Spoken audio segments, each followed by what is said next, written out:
Hey everybody, thought I'd do another video. I got some questions about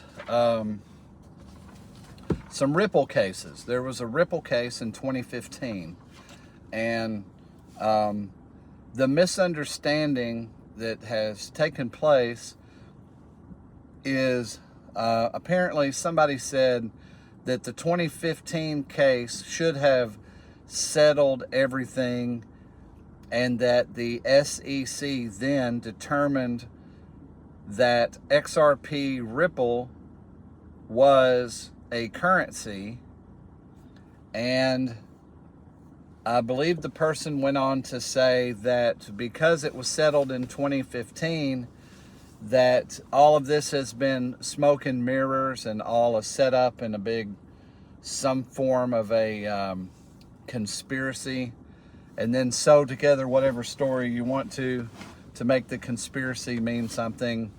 Usually the conspiracies I hear around XRP are all that somehow, so we're not going to make money. You know, it always ends up being, and so the price is going to be small. It's going to be, you know, the escrow account's going to ruin everything, or this is going to ruin everything, or, you know, something's going to ruin everything. So the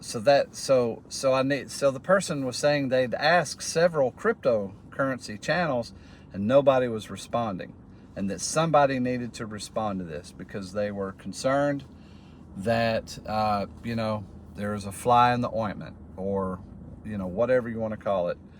So anyway, so I looked it up, and I thought I would just give a little bit of the facts of the case. In 2015, it was not the SEC, it was the Department of Justice that got a hold of XRP Ripple. It was Ripple Labs, subsidiary of XRP2, and it was over violating the BSE Act, the Bank Security Act. I'm sorry, the Bank Secrecy Act. Sorry about that.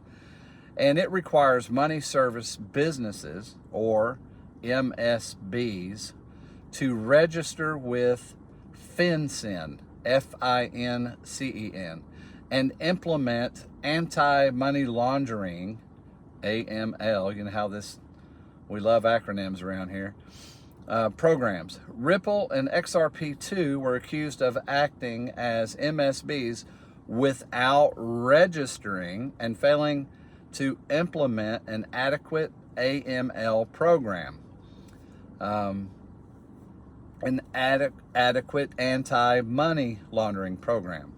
So the case was the first civil enforcement action against a virtual currency exchanger. So they won that prize by FinCEN. It was also a significant development in the regulation of the cryptocurrency industry. The case highlighted the fact that cryptocurrency companies are subject to the same laws and regulations as other financial institutions.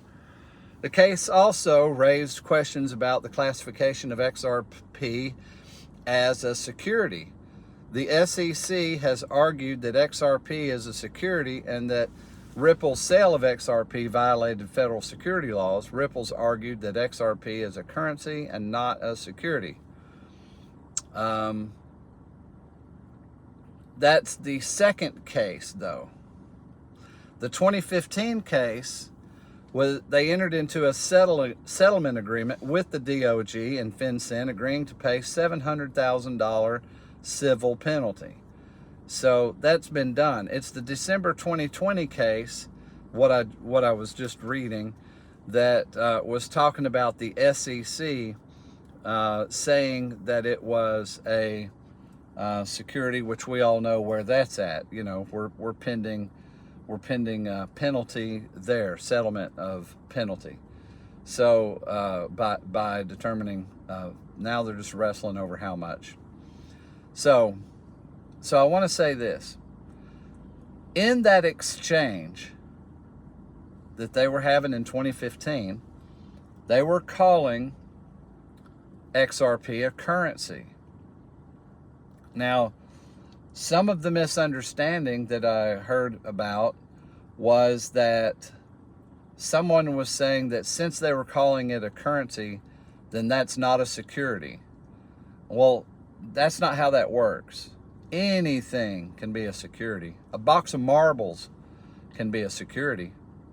Security is around the contract agreement around a commodity or whatever it is.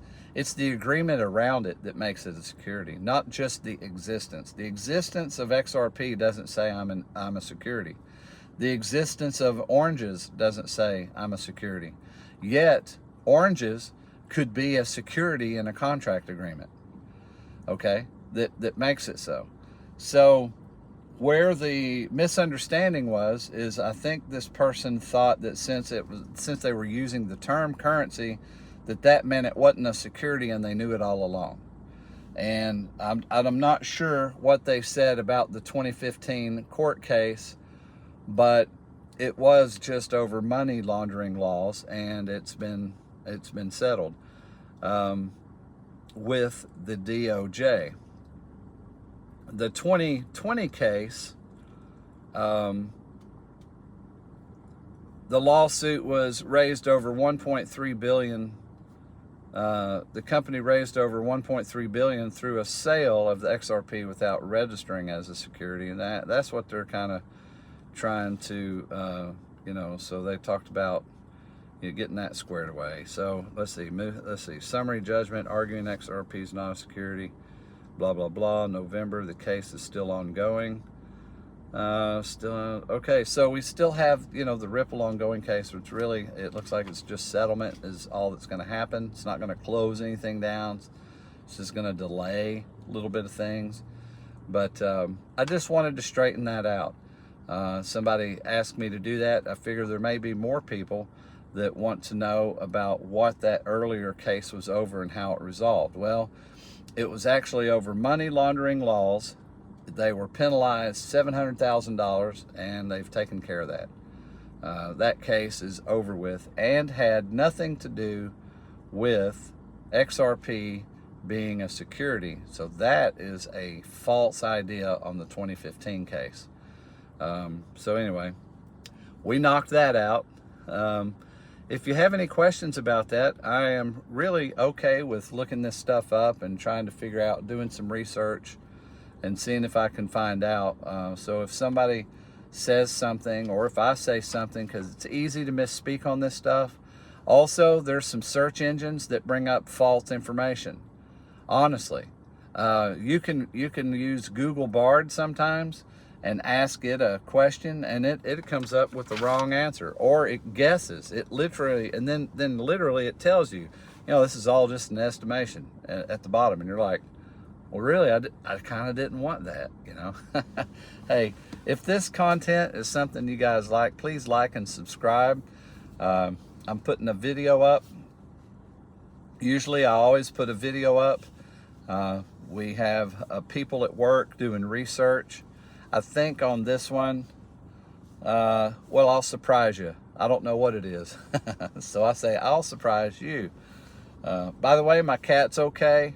You guys have a good one. Bye.